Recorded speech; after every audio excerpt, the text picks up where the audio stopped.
Hello मेरे दोस्तों, आप सभी का मेरे यूट्यूब चैनल पे स्वागत है। और अभी इस वीडियो में मैं आपको फिजिकल रिपोर्टिंग के बारे में बताने वाला हूं और इसमें बीटेक के बारे में बताऊंगा, क्योंकि इससे पहले मैंने एमटेक, एमएससी, एमबीए के बारे में बता चुका हूं।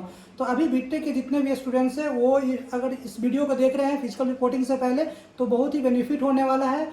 और मैं मेरे साथ क्षितिज और मानस है, जो आपको इसके बारे में विशेष रूप में बताएंगे, क्योंकि ये अभी सेकेंड ईयर में है। और अब जैसा कि आप जानते हैं कि मैं एमटेक में हूँ सेकेंड ईयर, तो ये अभी फर्स्ट ईयर का जो इनका प्रोसेस हुआ था अलॉटमेंट का, वो सब चीज़ के बारे में ये बताएंगे।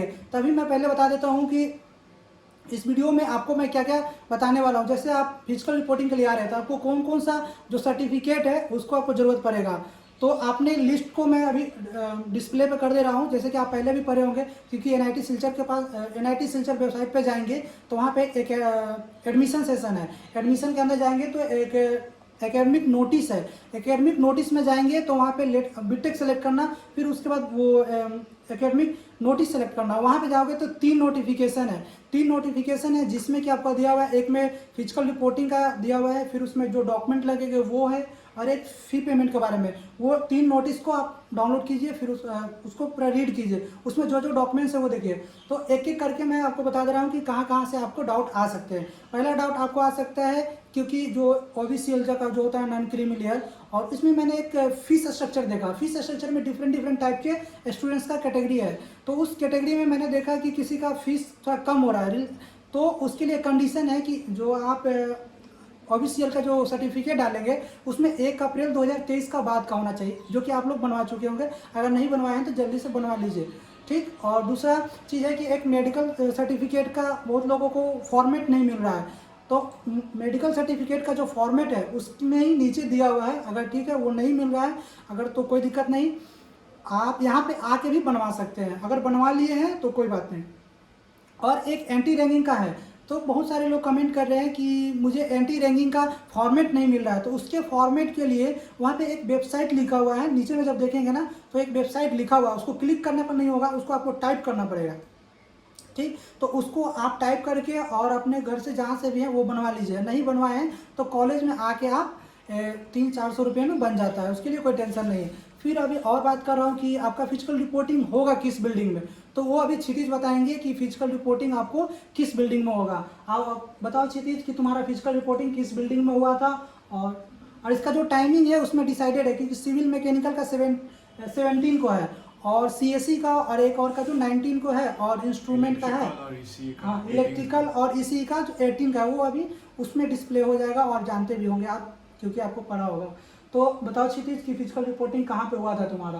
तो जो इंडियन स्टूडेंट है, मतलब जो नेशनल स्टूडेंट है, उन लोग के लिए है कि जो लाउडली बोलो। हाँ, तो जो स्टूडेंट है तो उन लोग का सीसी बिल्डिंग में होगा। मतलब जनरली 07 में होता है सीसी बिल्डिंग। वो एपीएस के पास एक जगह है, वहीं पे पड़ता है। और जो फैकल्टी होता है वही रजिस्ट्रेशन करता है। कुछ डॉक्यूमेंट जो हैं वो चाहिए होंगे, जैसे कि 10th-12th का ओरिजिनल सर्टिफिकेट होना चाहिए, और उसका वो क्या कहते हैं प्रिंट आउट भी आपके पास होना चाहिए। वेरिफिकेशन के लिए आधार और पैन कार्ड अगर दोनों हो तो ज़्यादा अच्छा होगा, आधार कार्ड से भी काम चल जाता है। फिर एफिडेविट की जहाँ तक बात है, भैया बताया कि यहाँ पे आके भी बन जाता है, तो उसका उतना प्रॉब्लम नहीं है। उसके बाद मतलब आपको फ़ी पेमेंट करना पड़ेगा। फ़ी पेमेंट आपको SBI कलेक्ट पे करना पड़ता है, और वो जो वेबसाइट है उस पर होगा वो, और वहीं पे जाके आप अपना पेमेंट कर सकते हैं। जोसा से जो पेमेंट हो गया हो और बाकी जो जितना पैसा बचा हो वो बाद में आप आके पेमेंट कर सकते हैं। और पेमेंट करने के बाद आपको जो रिसिप्ट मिलेगा उसका आप प्रिंट आउट निकलवा लीजिएगा, और फिर आप अपने हॉस्टल पे चले जाइएगा। और जब रजिस्ट्रेशन करवाएंगे उसी टाइम पे हॉस्टल का नाम वो आपको मेंशन कर दिया जाएगा, उस हॉस्टल पे आप चले जाइएगा। तो जनरली 2 हॉस्टल अलॉट होते हैं, एक आर्यभट्टा और दूसरा BSc, और दोनों हॉस्टल अपोजिट है, सामने ही हैं एक दूसरे के।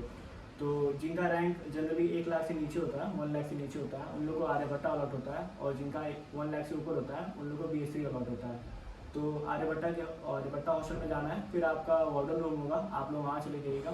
वार्डन रूम जाने के बाद वो चेक करेंगे कि आपका कौन सा हॉस्टल है, उस टाइम पे आपको हॉस्टल अलॉट हो जाएगा। जो डॉक्यूमेंट होगा वो वहाँ पे सबमिट कर दीजिएगा, फी रिसिप्ट सबमिट कर दीजिएगा, और एक्स्ट्रा फ़ोटो चाहिए आप लोगों को, तो वो मतलब कंपलसरी है, बाद में काफ़ी काम आता है। एक्स्ट्रा फ़ोटो आप लोग ले लीजिएगा पहले से ही। उसके बाद आपका हॉस्टल अलॉटमेंट हो जाएगा।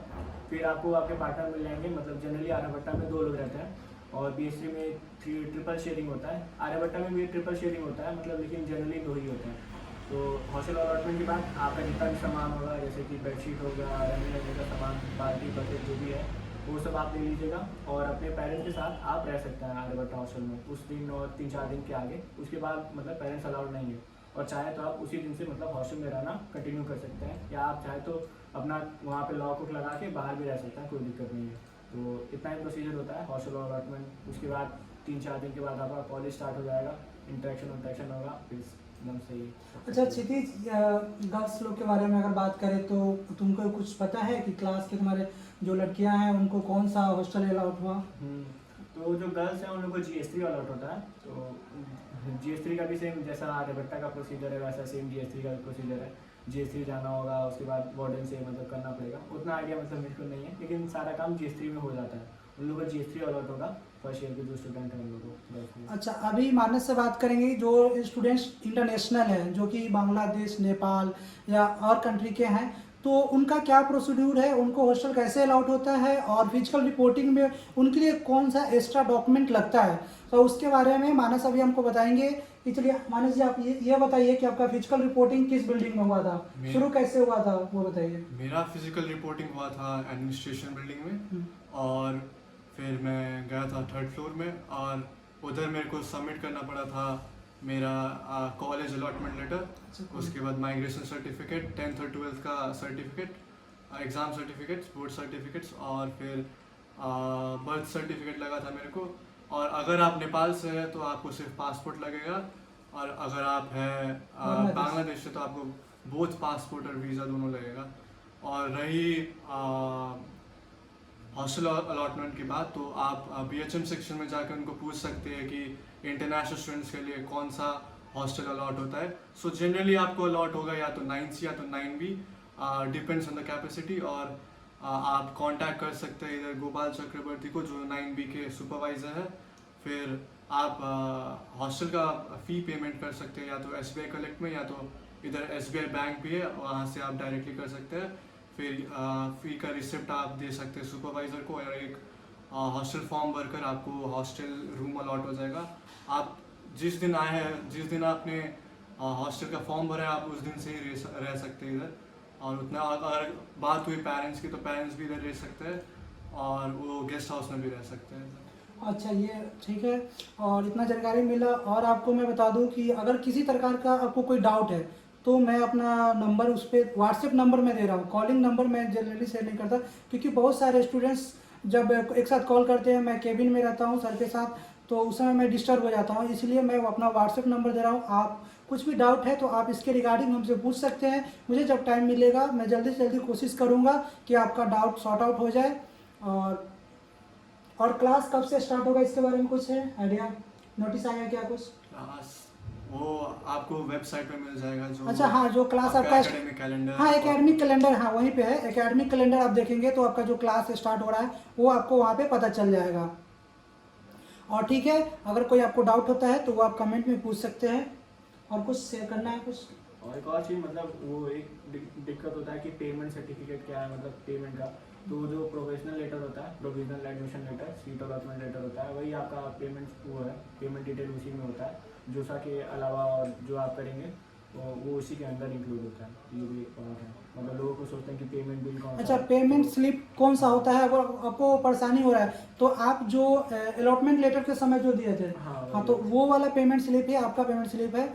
और अगर कोई उसके बाद जो एक्स्ट्रा पैसा होगा वो SBI कलेक्ट में, या मतलब जो SBI बैंक है वहाँ पे जाकर आप सबमिट कर सकते हैं। अच्छा, हॉस्टल अलॉटमेंट के समय में कुछ आपका ऐसा भी था क्या, DD बनवा के दे सकते हैं, ऐसा कुछ था क्या फी पेमेंट के लिए? और कुछ लोगों को ऑनलाइन में तकलीफ है तो DD बनवा के दे सकते हैं, ऐसा क्या है? ले सकते हैं, वहीं बगल में SBI बैंक है तो वहाँ से। तो कैंपस में ही SBI का बैंक है, आपको वहाँ पे DD बनवा के दे सकते हैं। अगर आपको ऑनलाइन सबमिट करने में, ऑनलाइन जमा डिपॉजिट करने में आपको कोई तकलीफ हो रहा है तो आप जाके SBI से DD बनवा के सबमिट कर सकते हैं हॉस्टल का फीस जो है। ठीक, और कोई और एक बात यह है कि अगर आप इंटरनेशनल स्टूडेंट हैं तो अगर आपको इंडियन बैंक अकाउंट चाहिए, अगर आपको अपना डेली लाइफ चलाना है, सो वो आपको एक बोनाफाइड सर्टिफिकेट बनाना पड़ता है एडमिनिस्ट्रेशन बिल्डिंग में जाके। और वो बोनाफाइड सर्टिफिकेट अगर आप SBI बैंक में सबमिट करेंगे तो आपका एक फॉरेन सेविंग अकाउंट्स खुल जाएगा, जो आप चला सकते हैं अपने डेली नीड्स के लिए। चलिए चलिए, और भी कोई आपको डाउट होंगे तो कमेंट में आप लिखना। और अभी तो कुछ क्वेश्चन नहीं मिले हैं, जितना क्वेश्चन मुझे कमेंट्स में मिले थे वो मैं एक चीज़ और मैं बता रहा हूँ कि मैं अभी इससे पहले जो एमटेक एमबीए वाले का जो वीडियो बनाया था उसमें मैं ग्राउंड पे जाके मतलब कि आपका कौन सा एकेडमिक बिल्डिंग है, कौन सा आपका सीएससी डिपार्टमेंट है, कौन सा मैकेनिकल डिपार्टमेंट है, इस कौन सा हॉस्टल आर्यभट्ट हॉस्टल कौन सा है, BH3 कौन सा है और हॉस्टल 5, ये सब जितने भी है मैंने इससे पहले वाला वीडियो में मैंने अपलोड किया। मैंने जा के सबको एक्सप्लेन किया कि ये आपका आर्यभट्ट हॉस्टल है, ये हॉस्टल 3 है, ये आपका CSC बिल्डिंग है, ये AC बिल्डिंग है। तो वो वाला वीडियो आप देख लीजिए, क्योंकि मैं दोबारा कोई मतलब ही नहीं बनता कि फिर से जाके मैं बनाऊँ। ठीक है।